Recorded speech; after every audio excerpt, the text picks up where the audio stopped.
You think that cigarette was free? Is that what you think? I'll pay you back, man. I just don't have any money. Excuse me. Bug off, bitch. I'll get to you later. Just call me bitch. Yeah, I said it. Hey, everybody. Did you hear that? Big Raymond, for no reason, just called me bitch. It's not like I said I seen pig shit prettier than he is. It's not like I called him fat.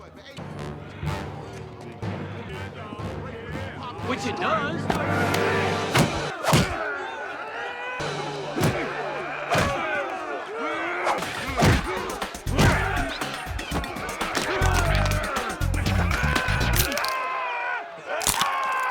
Who's the bitch now, bitch? The story begins with Stan Minton, a real estate salesman, engaged in a tense negotiation with an elderly woman. He tries to persuade her into buying an investment property he claims is affordable. However, the woman objects, pointing out that the property is overpriced and located in a rundown neighborhood. Despite her skepticism, Stan continues to push the deal. Just as they finally reach an agreement, the police burst into Stan's office and arrest him. Stan is charged with fraud, accused of deceiving elderly clients through dishonest investment schemes. He is taken to court where he stands trial. His lawyer, Mal, refuses Stan's request to bribe the judge, prompting Stan to fire him. Desperate, he hires a corrupt lawyer named Popper. Popper successfully negotiates a lighter sentence, reducing Stan's punishment to 3 years in prison with an additional 6-month suspended sentence. He advises Stan to flee the country, but Stan refuses, as all his assets have been frozen and he is unwilling to abandon them. Meanwhile, Stan's wife, Mindy, encourages him to start a family. Stan rejects the idea, believing that having children would be too troublesome. Hurt by his indifference, Mindy decides to leave him. Overwhelmed by his crumbling life, Stan visits a bar and pays a former inmate to talk about life behind bars. The man describes prison as a brutal environment filled with harassment and violence, often ignored by the guards. Determined to avoid becoming a victim, Stan begins preparing for prison. He attempts to bulk up using steroid injections, but his efforts yield little success. He joins a local karate dojo to learn self-defense but becomes frustrated with the monotonous training. In a moment of irritation, he challenges a student to a fight and is quickly overpowered. Embarrassed and angry, Stan retaliates and beats the student badly, resulting in his expulsion from the dojo. You can forget about your refund. Is that all you got?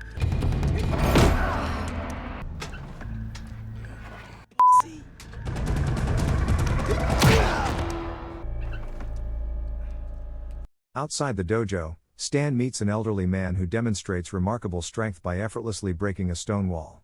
Impressed, Stan asks the man to train him in martial arts, promising to pay him once he regains his money. The old man agrees, and Stan invites him to live in his home. He introduces him to Mindy as his master. However, the master's unkempt appearance and chain-smoking habits make Mindy uncomfortable. During their time together, the master teaches Stan more than just fighting. He instills strict discipline, including rigorous training routines and a controlled diet to build stamina and mental strength. As Stan becomes increasingly dedicated to his training, he begins to neglect Mindy. Feeling abandoned, she ultimately leaves him. Though heartbroken, Stan continues his training undeterred. After enduring grueling physical challenges, Stan finally masters the martial arts taught by his mentor. To celebrate his transformation, he invites the master and Popper to dinner. During the meal, the master reveals that Stan is only his second student. He warns him never to cross paths with his first student, who uses martial arts for evil. Emboldened by his new skills, Stan visits Master Chu, the head of the dojo that expelled him, and challenges him to a rematch.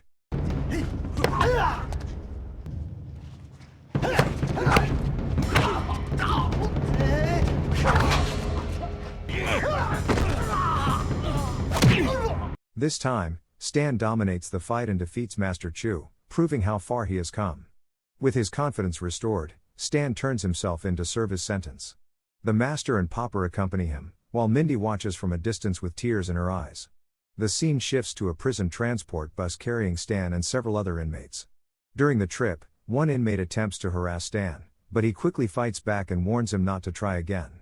Upon arrival, Stan is assigned to a cell with an older man named Larry Shorts. Stan asks Larry about prison life and learns about the most notorious inmates.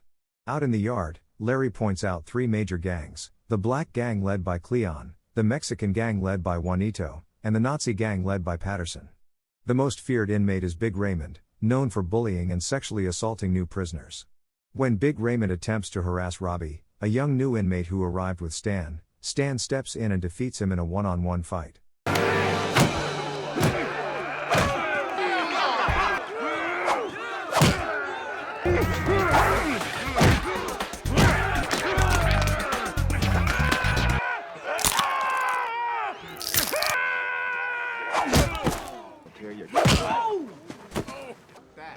Get him!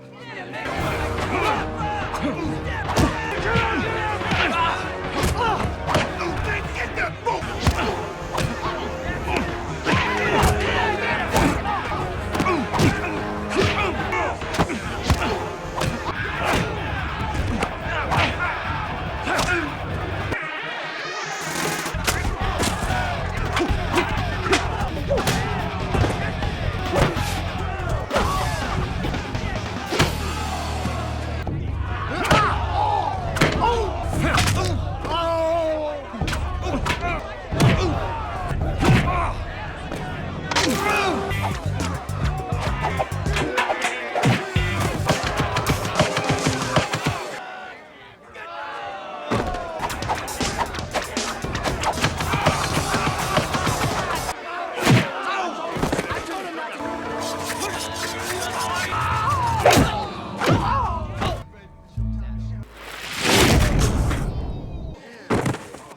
If you want to fight me, you're gonna have to fight me.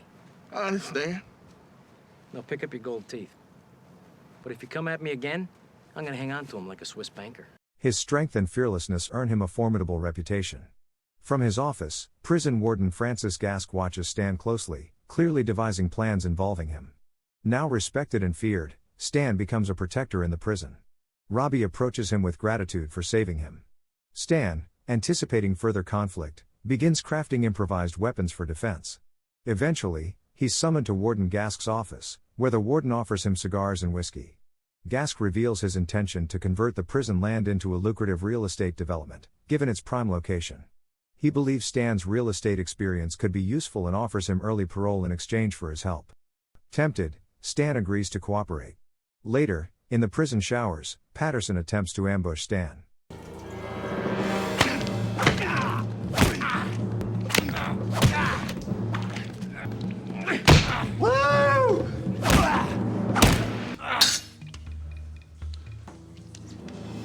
Look what I made. With 3 bars of soap and a shoelace.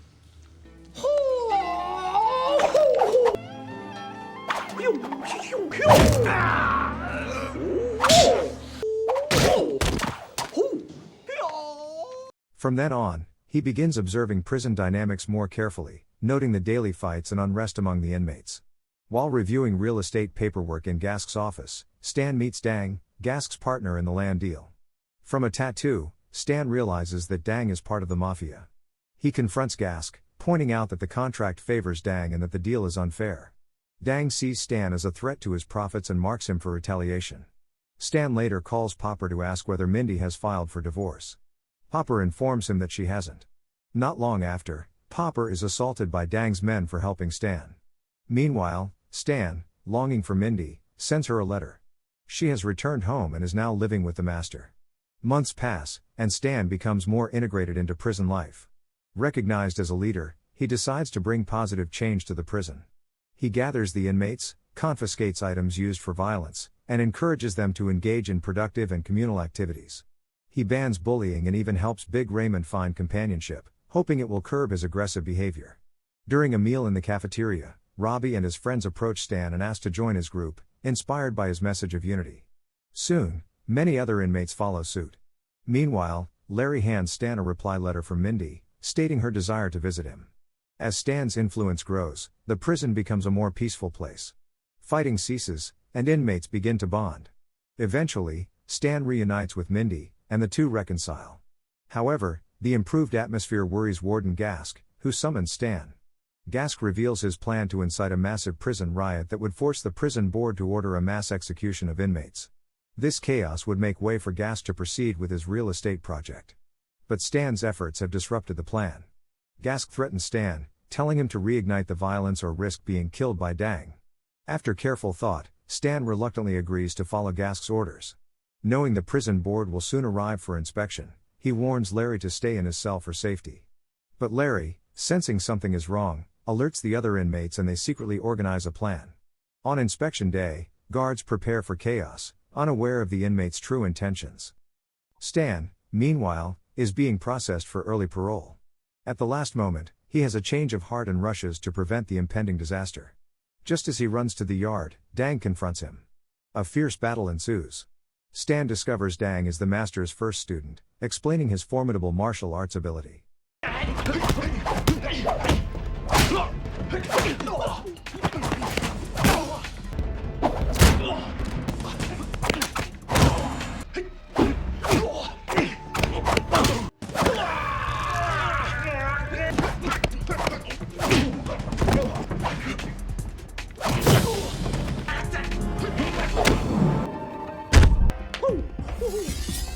I celebrated too early.